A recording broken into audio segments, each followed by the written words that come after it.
हमारे देश में सरकारी टीचर्स को बहुत ज़्यादा सम्मान दिया जाता है और सरकारी टीचर्स का बहुत बड़ा अलग दर्जा दिया जाता है। अब बहुत से ऐसे स्टूडेंट होते हैं जिन्हें शिक्षक बनने में काफ़ी ज़्यादा इंटरेस्ट होता है और अपना ज्ञान पूरे समाज के बच्चों के साथ किसी को बांटने में मजा आता हो, इसलिए कोई स्टूडेंट अपना करियर एक टीचर में बनाना चाहता हो, लेकिन उनको इन सब के बारे में जानकारी नहीं होती है कि एक सरकारी टीचर बनने के लिए कौन सी पढ़ाई करनी पड़ती है, इसके लिए क्या क्या क्वालिफिकेशन होनी चाहिए, यानी कि एक सरकारी टीचर के लिए क्या क्या जरूरी है। तो मैं आपको इस वीडियो में बताऊंगा कि आप एक सरकारी टीचर कैसे बन सकते हैं। 12वीं पास करने के बाद आप अपना करियर टीचिंग लाइन में बना सकते हैं, लेकिन एक बात मैं साफ कर देना चाहता हूं कि अगर आपको पढ़ने और पढ़ाने में मजा आता है तभी इसमें अपना करियर बनाएं, वरना कई सारे लोग असफल हो जाते हैं, फिर अपना करियर बर्बाद कर देते हैं। इसलिए सब कुछ सोच समझ के करियर का डिसीजन लीजिए। अब टीचर भी अलग अलग तरीके के होते हैं, कुछ टीचर प्रोफेसर होते हैं तो कुछ प्राइमरी स्कूल टीचर होते हैं तो कुछ वहीं बड़ी क्लास को पढ़ाते हैं। अब यहाँ अलग अलग टीचर्स के लिए अलग अलग कोर्स होता है, पर यहाँ पर हम लोग जानेंगे कि गवर्नमेंट टीचर कैसे बने। तो चलिए शुरू करते हैं और जानते हैं। नमस्कार, इट्स मेंटर में आपका स्वागत है। तो चलिए शुरू करते हैं। यहाँ पे टीचर को 3 भागों में बांट दिया गया है। नंबर 1 PRT, नंबर 2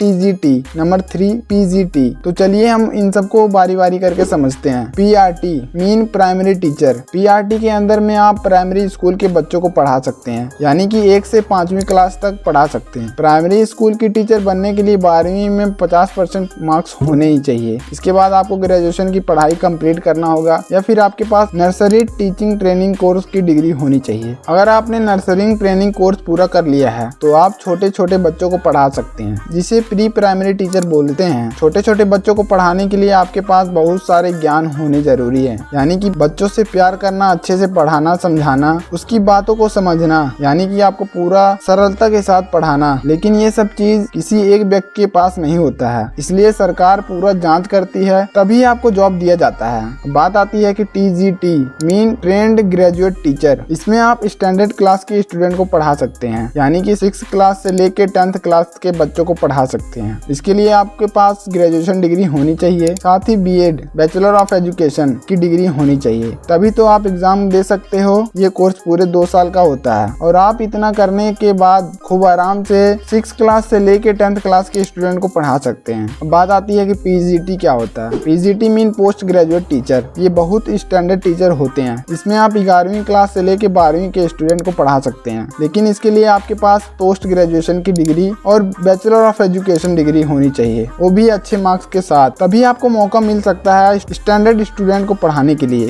इतना करने के बाद आपको एंट्रेंस एग्जाम निकालना पड़ता है, तभी आपको सरकारी टीचर का जॉब मिल सकता है। गवर्नमेंट टीचर की सैलरी क्या होती है? अगर बात करें एक गवर्नमेंट टीचर की सैलरी के बारे में, तो एक बात हमेशा याद रखना, गवर्नमेंट टीचर में सैलरी काफी ज्यादा अच्छी होती है। इसके लिए आपको कोई टेंशन नहीं लेना है। सरकारी टीचर की सैलरी उसके लेवल के अनुसार मिलती है, पर अगर बात करें जनरल सैलरी की तो जो लगभग बराबर होती है 9,000 से लेके 34,000 तक रहती है जब तक शुरू है। जैसे जैसे आप पुराने होते जाओगे आपकी सैलरी भी बढ़ती जाएगी और आपकी पोस्ट भी अपग्रेड होता जाएगा। तो बात करें इसमें क्या एबिलिटी होनी चाहिए। इस एग्जाम के लिए आपको 12वीं और ग्रेजुएट में अच्छे मार्क्स होना चाहिए। इसके बाद CTET एग्जाम को 2 भागों में रखा गया है, पेपर 1 और पेपर 2। अगर आप 1 से 5 तक के स्टूडेंट को पढ़ाना चाहते हैं तो पेपर 1 की तैयारी कीजिए। अगर स्टैंडर्ड क्लास के स्टूडेंट को पढ़ाना चाहते हैं तो पेपर 2 की तैयारी कीजिए। अगर आप चाहते हैं 1 से 10वीं क्लास के बच्चों को पढ़ाना चाहते हैं तब आपको दोनों पेपर के लिए तैयारी करना होगा। बात आती है कि हमने टीचर कितने प्रकार के होते हैं ये भी जान लिया, उनकी सैलरी क्या होती है ये भी जान लिया। अब चलो जानते हैं कि तो आखिरकार गवर्नमेंट टीचर कैसे बने।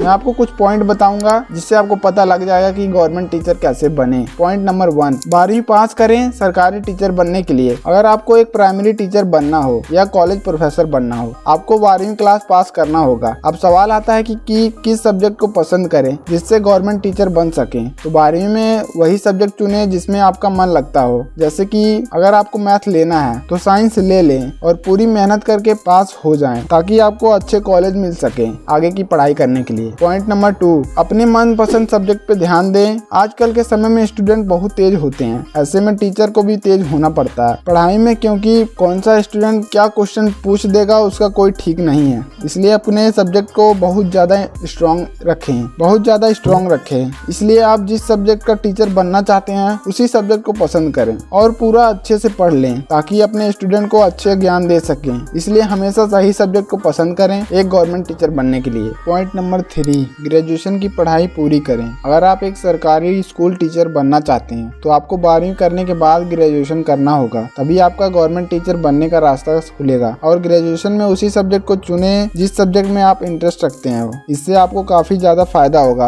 आगे की पढ़ाई करने में। इसलिए ग्रेजुएशन में उस सब्जेक्ट का चुनाव करें जो आपको पसंद हो गवर्नमेंट टीचर बनने के लिए। पॉइंट नंबर 4, बीएड कोर्स के लिए अप्लाई करें। जैसे ही आप अपना ग्रेजुएशन अच्छे मार्क्स से कंप्लीट कर लेते हैं, उसके बाद आपको बीएड कोर्स के लिए अप्लाई कर देना चाहिए एक सरकारी टीचर बनने के लिए। लेकिन उससे पहले आपको ग्रेजुएशन में 50% मार्क्स रहना चाहिए। बीएड एक टीचिंग से रिलेटेड कोर्स होता है। अगर आप ये कंप्लीट कर लेते हो तो आप किसी भी सीनियर सेकेंडरी स्कूल का टीचर बन सकते हैं और गवर्नमेंट स्कूल में पढ़ा सकते हो। ये कोर्स पहले 1 साल का ही होता था, लेकिन अब इसे 2 साल का कोर्स बना दिया गया है। पॉइंट नंबर 5, CTET या TET एंट्रेंस एग्जाम क्लियर करें। जैसे ही बीएड कोर्स की पढ़ाई पूरा कर लेते हो, इसके बाद आपको एंट्रेंस एग्जाम पास करना होता है, जिसे हम TET यानी कि टीचर एबिलिटी टेस्ट कहते हैं, या फिर आप चाहे तो CTET एग्जाम दे सकते हैं। जैसे ही आप एग्जाम क्लियर कर लेते हो, इसके बाद आप सरकारी टीचर बनने के लिए अप्लाई कर सकते हैं। जैसे ही अप्लाई कर देते हैं, इसके बाद एक मेरिट लिस्ट निकलता है मार्क्स के अनुसार, यानी परसेंटेज के अनुसार। जितना ज्यादा आपका परसेंटेज रहेगा उतना ही टॉप लेवल का आप गवर्नमेंट टीचर बनोगे और आप इस तरह से गवर्नमेंट टीचर का जॉब ले सकते हैं और अपना करियर बना सकते हैं। बात आती है कि CTET या TET एग्जाम देने के लिए क्या एबिलिटी होनी चाहिए। इस एग्जाम को देने के लिए आपको 12वीं और ग्रेजुएशन का डिग्री होना बहुत जरूरी है और अच्छे मार्क्स के साथ इसके बाद आपके पास BEd बैचलर ऑफ एजुकेशन का सर्टिफिकेट होना चाहिए। इस एग्जाम को देने के लिए CTET या TET एग्जाम को 2 भागों में रखा गया है, पेपर 1 और पेपर 2। अगर आप 1 से 5वीं तक के क्लास के स्टूडेंट को पढ़ाना चाहते हैं तो पेपर 1 का तैयारी कीजिए। अगर आप स्टैंडर्ड क्लास के स्टूडेंट को पढ़ाना चाहते हैं तो पेपर 2 का तैयारी कीजिए। अगर आप चाहते हैं कि 1 से 10वीं क्लास के बच्चों को पढ़ाना चाहते हैं तो आपको दोनों पेपर को क्लियर करना होगा। अंत में यही कहूंगा, अगर आपके पास सारे डिग्री हैं तो बहुत अच्छी बात है, लेकिन इसके साथ साथ आपके पास अच्छा व्यक्तिगत और सच्चे इंसान होना चाहिए, क्योंकि टीचर एक गुरु होता है बच्चों को। इसलिए आप ये सारी चीजों को अपने अंदर जरूर रखें एक अच्छे और सफल टीचर बनने के लिए। मुझे उम्मीद है कि आपको ये वीडियो अच्छा लगा होगा। गवर्नमेंट टीचर बनने से रिलेटेड सारी जानकारी मैंने बताने का पूरा कोशिश किया है ताकि आपको हर चीज की जानकारी मिल सके। मुझे हमेशा यही आशा रहता है कि जो भी हमारे चैनल पे आए उसको हर एक क्वेश्चन का आंसर मिल सके। मुझे आशा है कि आपको सारा कुछ का आंसर मिल गया होगा, लेकिन फिर भी आपको कोई डाउट या क्वेश्चन है तो आप इस वीडियो के कमेंट बॉक्स में कमेंट करके पूछ सकते हैं। और अगर आपको वीडियो पसंद आया हो तो लाइक और चैनल को सब्सक्राइब जरूर करें। धन्यवाद।